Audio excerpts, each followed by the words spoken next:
Hello and good evening. I'm Faye Kwan. Here are our top stories for tonight.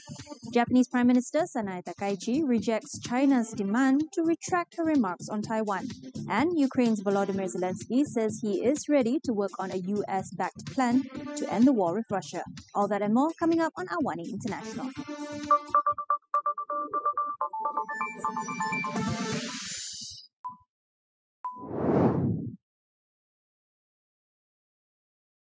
Japanese Prime Minister Takaichi has rebuffed China's calls to withdraw her comments on Taiwan, saying the government's position remains consistent. The statement follows warnings from China's Commerce Ministry that Japan could face consequences if she refuses to retract her remarks.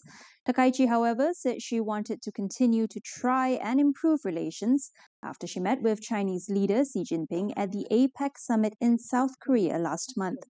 Tensions rose after Takaichi told Parliament on November 7th that a hypothetical Chinese attack on Taiwan could prompt a Japanese military response.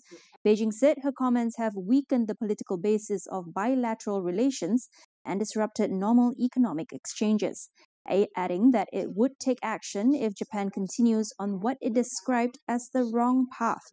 A dozen Japanese concerts have been cancelled this week, and China has banned all Japanese seafood imports due to escalating tensions. China is Japan's second largest export market, purchasing roughly $125 billion worth of goods in 2024.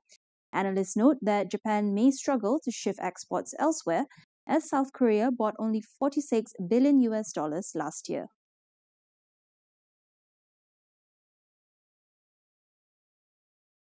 Ukrainian President Volodymyr Zelensky says he is ready to engage honestly with Washington on ending the war in Ukraine after meeting a top U.S. Army official.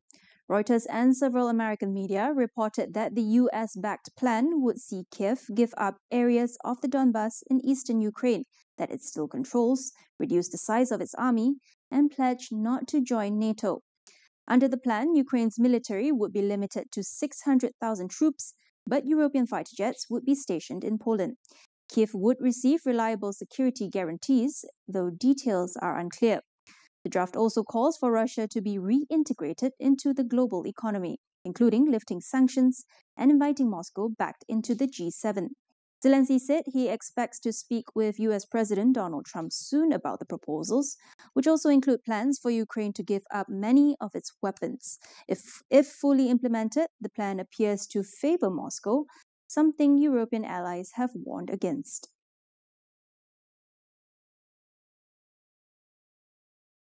We'll be back with more after the break. Stay tuned.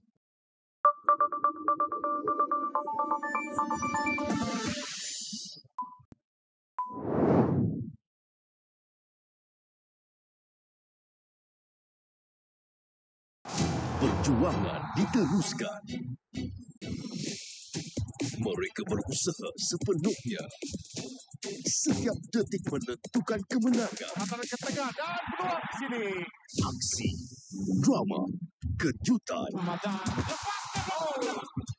Di sini, kebanggaan dipertaruhkan. Ini padang kita. Liga Super secara langsung Astro Arena Bola dan Astro Go. Buli di sekolah. Isu ini bukan perkara baru. Buli tertakluk kepada perbuatan agresif secara fizikal. Apa sebenarnya Jerebu punca utama yang menyumbang kepada masalah ini serta kesannya kepada kesihatan kita? Mereka akan mengalami iritasi-iritasi kepada mata. Selain itu, iritasi kepada saluran pernafasan.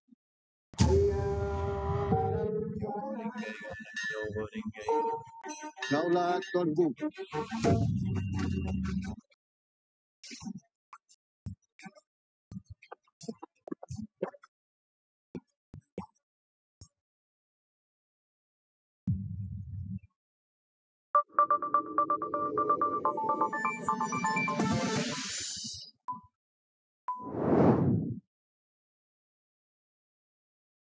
Welcome back. The G20 Leaders Summit will kick off in a day's time in Johannesburg, South Africa, where Prime Minister Dato Sri Anwar Ibrahim is currently on a working visit. For the second day of his agenda, we hear more from our editor Hafiz Mazuki. It is a packed second day for Prime Minister Dato Sri Anwar Ibrahim here in Johannesburg, South Africa. As reported, he arrived in Johannesburg last night and has started his second day of his working visit here with a meeting with the Muslim leaders here in South Africa. Of course, after that, he heads over for a bilateral meeting with the South African President Cyril Ramaphosa, where both these leaders discuss areas of cooperation where Malaysia and South Africa can increase in. And after that, he heads over for the Friday prayers at a local mosque here in Johannesburg, South Africa. And that is, of course, the first half of his second day visit here in Johannesburg, South Africa. The second half begins after this, actually, where he is scheduled to meet the captains of industries here in South Africa, as well as the business delegation here as well. And of course, he is also scheduled to receive a courtesy call by the Botswana Vice President Ndaba Nkosinati Gaulate, where of course they are expected to discuss areas of cooperation where Malaysia and Botswana can do better in. And of course, he's ending this very packed day with a dinner with the Malaysian diaspora here in Johannesburg, South Africa. And of course, that is the second day of his visit. After this, or rather tomorrow and Sunday, he will be attending the G20 Leaders Summit here in Johannesburg, where he is scheduled to deliver an address there as well. Do stay with us, Astro AWANI, as well as AWANI International, where we will bring you the latest of Prime Minister Dato Sri Anwar's visit here in Johannesburg, South Africa. That's all from me. Back to you in the studio. The US is adding new criteria to its annual human rights report, widening the scope of what it considers as violations. In a cable sent to US embassies outlining the changes, Washington says it will now track countries that permit gender-related medical procedures for children, as well as those that use diversity, equity, and affirmative action programs. Secretary of State Marco Rubio said the aim is to tighten the report and focus on issues the Trump administration considers violations of human rights.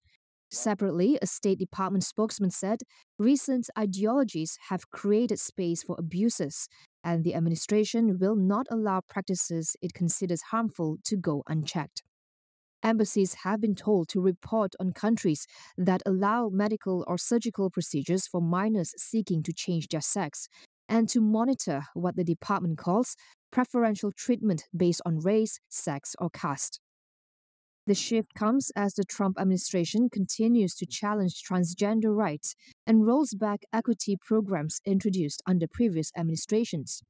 The Human Rights Report had long been a central pillar of Washington's promotion of democratic values.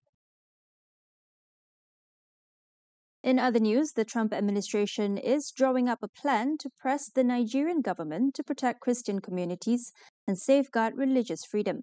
Options under the consideration include sanctions and expanded Pentagon engagement on counterterrorism. A senior State Department official said Washington is reviewing the security support provided to Nigeria and how military assets and intelligence are being deployed. Nigeria has come under increased scrutiny from President Donald Trump, who threatened military action in early November over the treatment of Christians. Last month, he returned Nigeria to a U.S. list of countries of particular concern for religious freedom violations. Nigeria has rejected allegations of widespread persecution, saying they misrepresent a complex security landscape. In response, Nigerian President Bola Tinubu has sent his national security advisor to Washington for high-level security talks with U.S. officials and lawmakers earlier this week. Nigeria continues to grapple with ethnic and resource-driven conflicts alongside the Boko Haram insurgency in the northeast, which has killed tens of thousands over 15 years. Brazil has released a new draft text for the COP30 climate summit, and in a major reversal, all references to phase out fossil fuels have been dropped. The move triggers new tensions as negotiators race to finalize a deal before the summit's scheduled close later today. The draft issued on Friday in Belém removes all language related to fossil fuels, a key priority for countries including Germany, Kenya, and low-lying island states.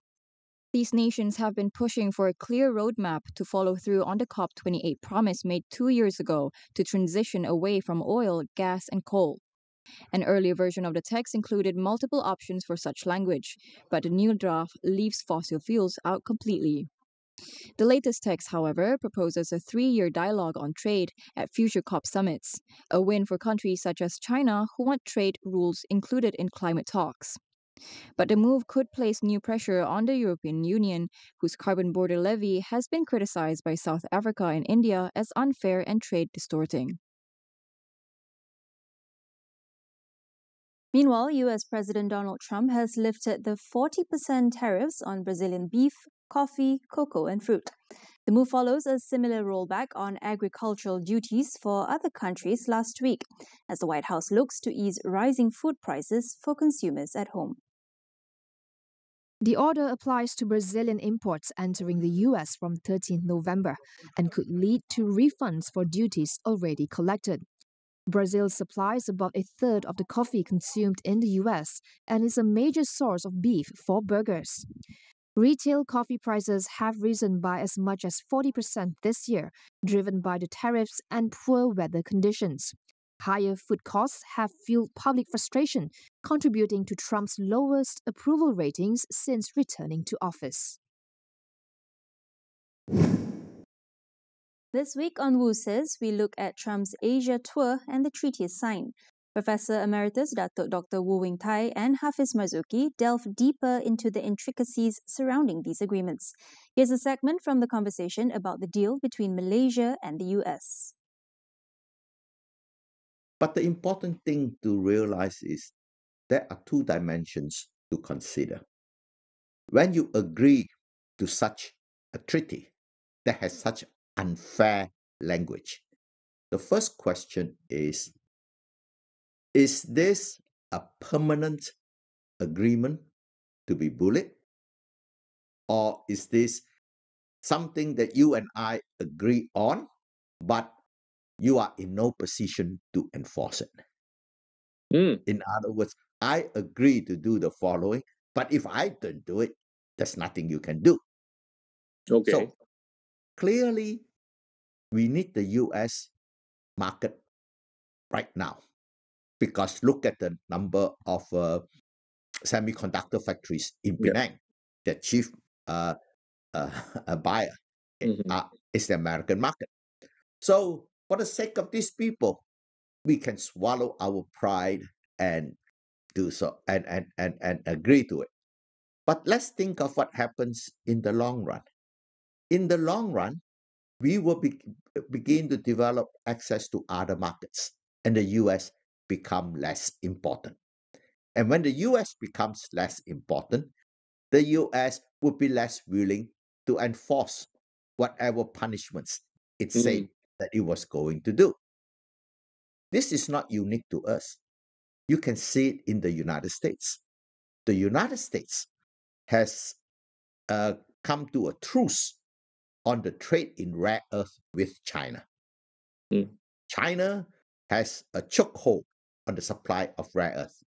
So, and it's using it to its advantage in its negotiation with China. And what is the United States doing? One of the other treaties that the US has signed, beside these trade treaties, is an agreement on the development of rare earth exports from Malaysia and from Cambodia. So you could see that the US is trying to break the chokehold that China has. Catch the full conversation on AWANI International and across our social media platforms.